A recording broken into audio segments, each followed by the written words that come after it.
বিশাল তার বন্ধু মায়াঙ্ক এবং তার গার্লফ্রেন্ড আকাঙ্ক্ষার সাথে একটা ক্যাফেতে বার্থডে পার্টি সেলিব্রেট করছিল। তারা খুব এনজয় করছিল। তারা কফি খায়, তারপর তারা কাউন্টারে বার্থডে কেকের অর্ডার দিতে যায়। সেখানকার ম্যানেজার বলে, স্যার আমাদের কাছে শুধু চকলেট কেক আছে, আর একটা কেকের দাম 400 টাকা। কিন্তু আপনারা যদি দুটো কেক অর্ডার করেন তাহলে আপনারা 20% ডিসকাউন্ট পাবেন। ঠিক আছে দাদা, আপনি জলদি করে দুটো চকলেট কেক দিয়ে দিন। তোমরা কি বলতে পারবে তাদেরকে 20% ডিসকাউন্ট দেওয়ার পর টোটাল কত টাকা দিতে হবে? ভালো করে ভাববে এবং তোমার উত্তর কমেন্টে জানাও।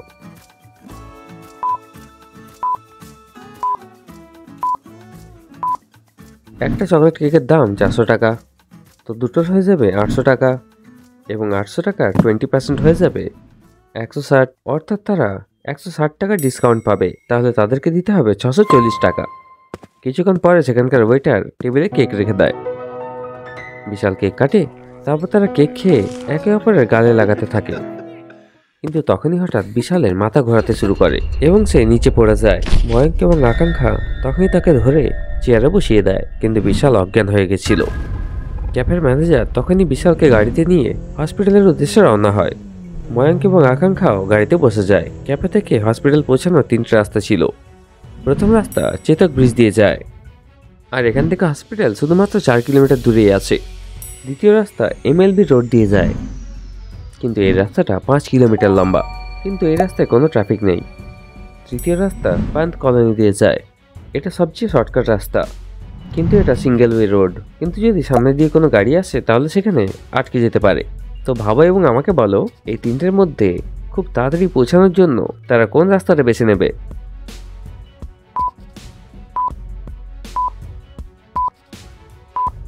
তারা তৃতীয় রাস্তা দিয়ে তো যাবে না, কারণ কলোনিতে খুব রিস্ক আছে। যদি সামনে দিয়ে কোনো ট্রাক বা অন্য গাড়ি চলে আসে এবং সেটা আটকে যায়, তো তাদের হসপিটাল পৌঁছাতে দেরি হয়ে যাবে। প্রথম রাস্তাটাকে ভালো করে দেখো, ব্রিজের সামনে লম্বা ট্রাফিক রয়েছে, তো দ্বিতীয় রাস্তা দিয়ে যাওয়াই সবচেয়ে ভালো হবে। তারা দ্বিতীয় রাস্তা নিয়ে হসপিটাল পৌঁছে যায়, কিন্তু হসপিটাল পৌঁছানোর আগেই বিশাল মারা গেছিল। হসপিটালের ডাক্তার বিশালের বডিকে চেক আপ করে বলে যে এর মৃত্যু বিষের ফলে হয়েছে। নিশ্চয়ই তার খাবার বা পানীয়তে কোনো বিষ ছিল। বিশালের গার্লফ্রেন্ড আকাঙ্ক্ষা কাঁদতে থাকে এবং ক্যাফের ম্যানেজারকে বলে, মনে হচ্ছে তোমার কেকে বিষ ছিল, আমি তোমাকে ছাড়বো না। এটা কি করে হতে পারে ম্যাডাম? কেক তো আপনারা সবাই খেয়েছিলেন। কিন্তু আকাঙ্ক্ষা এবং মায়াঙ্ক সেই ম্যানেজারের সাথে ঝগড়া করতে থাকে। ম্যানেজার তখনই ডিটেকটিভ মেহুলকে কল করে দেয়। কেসে তদন্ত করার জন্য মেহুল সেখানে পৌঁছে যায়। আমি ডিটেকটিভ মেহুল, এবার সত্যি করে বলো পুরো ব্যাপারটা কি? তখন বিশালের গার্লফ্রেন্ড আকাঙ্ক্ষা মেহুলকে সব সত্যি ঘটনা খুলে বলে। Interesting, very very interesting. Cake খেতে খেতে কেউ মারা যায় নাকি? নিশ্চয়ই কোনো গন্ডগোল আছে। সেই কেক তো তোমরা সবাই খেয়েছিলে। মেহুল, মায়াঙ্ক এবং আকাঙ্ক্ষা ম্যানেজারের সাথে আবার ক্যাফেতে পৌঁছে যায় এবং ডেড বডিটাকে ডক্টর সঞ্জয়ের ল্যাবে পাঠিয়ে দেয়। ক্যাফেতে এখনো সেই কেক রাখা ছিল যেটা বিশাল, মায়াঙ্ক এবং আকাঙ্ক্ষা খেয়েছিল। মেহুল টেস্টের জন্য কেকের স্যাম্পল নেয় এবং ডক্টর সঞ্জয়ের ল্যাবে পৌঁছে যায়। ল্যাবের দরজাটা একটা লজিক্যাল পাসওয়ার্ড দিয়ে বন্ধ আছে। অপশন আছে 4টে, ফুটবল, জুতো, মোজা না গ্লাভ। এই 4টের মধ্যে কোনটা অড ওয়ান আউট? তোমরা কি বলতে পারবে?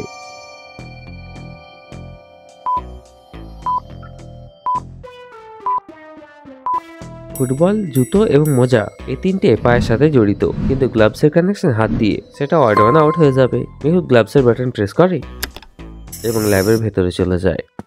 ল্যাবের ভেতরেও ডক্টর সঞ্জনা চকলেটওয়ালা কেক খাচ্ছিল। ডক্টর সঞ্জনা, এই লোকটার মৃত্যু চকলেট কেক খাওয়ার জন্য হয়েছে এবং আপনিও চকলেট কেক খাচ্ছেন। মনে হচ্ছে তুমি আমাকে ভয় খাওয়াচ্ছ, কিন্তু আমি ভয় পাবোই না। হ্যাঁ, আমি জানি আপনি খুব বাহাদুর মেয়ে। এবার জলদি করে এই ডেড বডিটার পোস্টমর্টম রিপোর্টটা তৈরি করুন, যাতে আমি জানতে পারি যে এর মৃত্যুটা কিভাবে হয়েছে। ডক্টর সঞ্জনা বিশালের বডিটা চেক আপ করতে থাকে। ততক্ষণে মেহুল আরামসে ফ্যানের হাওয়ায় বসে ডিটেকটিভ আইকিউ ক্লাবের পাজলগুলো সলভ করতে থাকে। ডিটেকটিভ আইকিউ ক্লাবে ডেইলি ফান, রিডলস এবং মস্তি চলে। এখনই হোয়াটসঅ্যাপে ডিটেকটিভ আইকিউ ক্লাব জয়েন করে নিন এবং প্রতিদিন ধাঁধার মজা নিন। লিঙ্ক ডেসক্রিপশন এবং পিন কমেন্টে আছে। মেহুল তার মোবাইলে এরকম অনেক পাজল সলভ করে। ততক্ষণে সেখানে ডক্টর সঞ্জনাও চলে আসে। ডক্টর সঞ্জনা মেহুলকে বলে যে বিশালের মৃত্যু কেক খাওয়ার জন্য নয়, বরং কফি খাওয়ার জন্য হয়েছে। তার কফিতে বিষ ছিল। Interesting, very very interesting. ওই ক্যাফেতেই বিশালকে কফির সাথে বিষ দেওয়া হয়েছে। মেহুল তার গাড়ি করে বেরিয়ে পড়ে এবং ক্যাফেতে পৌঁছে যায়। মেহুল ক্যাফেতে পৌঁছে মায়াঙ্ক এবং আকাঙ্ক্ষাকেও ডেকে নেয়। আকাঙ্ক্ষা, তোমরা কি এখানে কফি খেয়েছিলে?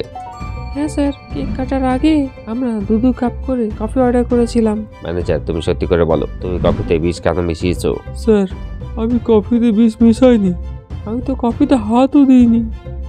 আমাদের এখানে কফি রাকেশ বানায়, আপনি চাইলে তাকে জিজ্ঞাসাবাদও করতে পারেন। মেহুল রাকেশকে জিজ্ঞাসাবাদ করে, তো রাকেশ বলে যে সে কফি বানিয়ে সচিনকে দিয়ে দিয়েছিল এবং সচিনই কফিটা সার্ভ করতে গেছিল, অর্থাৎ হতে পারে মাঝে কেউ একটা গন্ডগোল করেছে। মেহুল সচিনকে বাইরে ডাকে, কিন্তু সচিন ক্যাফেতে ছিল না, সে পালিয়ে গেছিল।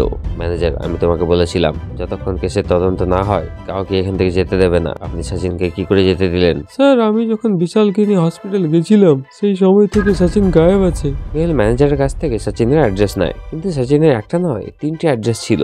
প্রথম ঘর হলো জেপি কলোনিতে, এটা হলো তার ছবি। দ্বিতীয় অ্যাড্রেস তার ভাইয়ের, এটা হলো তার ছবি। তৃতীয় অ্যাড্রেস তার ভাড়ার বাড়ির, এটা হলো তার ছবি। তোমরা কি এই 3টে ছবি এবং অ্যাড্রেসটাকে দেখে বলতে পারবে মেহুলের কোথায় যাওয়া উচিত? ভালো করে ভাববে।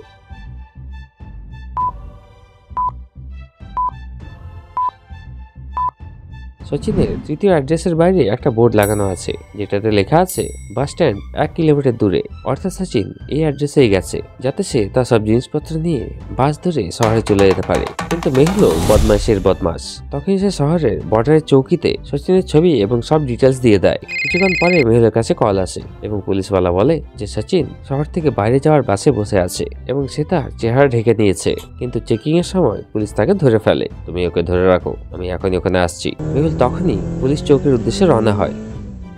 ক্যাফে থেকে পুলিশ চৌকি যাওয়ার জন্য 3টে রাস্তা ছিল। প্রথম রাস্তা বাস স্ট্যান্ড দিয়ে যায়, এটা বেশ লম্বা রাস্তা। দ্বিতীয় রাস্তা জঙ্গল দিয়ে যায়, কিন্তু জঙ্গলের রাস্তাতে অনেক গর্ত রয়েছে এবং তাতে জল ভরা থাকে।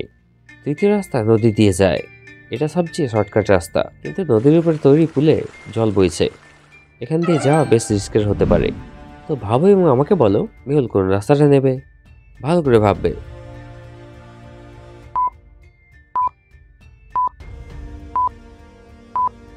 মেহুল নদীর রাস্তা দিয়ে তো যাবে না, কারণ তার গাড়িটা এখান থেকে পিছলে নদীতে পড়তে পারে। জঙ্গলের রাস্তাটা বেশ খারাপ, তো মেহুল মেন রোড দিয়ে যাবে।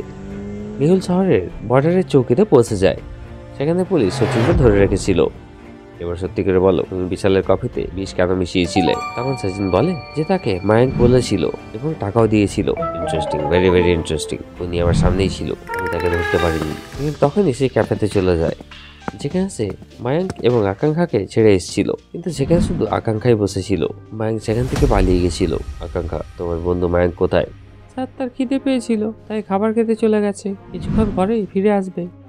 কিন্তু সে ফিরে আসবে না, কারণ সে বিশালের মার্ডার করিয়েছে। মেহুল তখনই মায়াঙ্ককে খোঁজার জন্য মার্কেটে বেরিয়ে পড়ে, কিন্তু সে মায়াঙ্ককে কোথাও পায় না।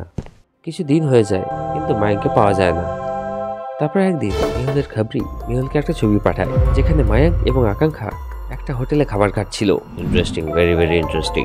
অর্থাৎ আকাঙ্ক্ষা মায়াঙ্কের ব্যাপারে সবকিছুই জানতো, অর্থাৎ আকাঙ্ক্ষাও এর সাথে জড়িত আছে। এবং তখনই সেই হোটেলে পৌঁছে যায়।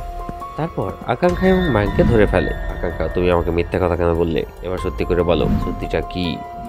স্যার, বিশাল আসার আগে মায়াঙ্ক আমার বয়ফ্রেন্ড ছিল, কিন্তু বিশাল চলে আসার পর আমরা খুব চিন্তায় পড়ে যাই এবং আমাদের ঝগড়া হতে থাকে। তাই আমরা দুজন মিলে তাকে মারার প্ল্যান করি এবং কফিতে বিষ মিশিয়ে দিই। বন্ধুত্বের মধ্যে লড়াই ঝগড়া তো হতেই থাকে, তার মানে এই নয় তুমি তাকে মেরেই ফেলবে। এবার জেলে বসে ঝগড়া করতে থাকবে। মেহুল তাদের দুজনকে পুলিশের হাতে তুলে দেয়। Case solve, detective Mehul rocks.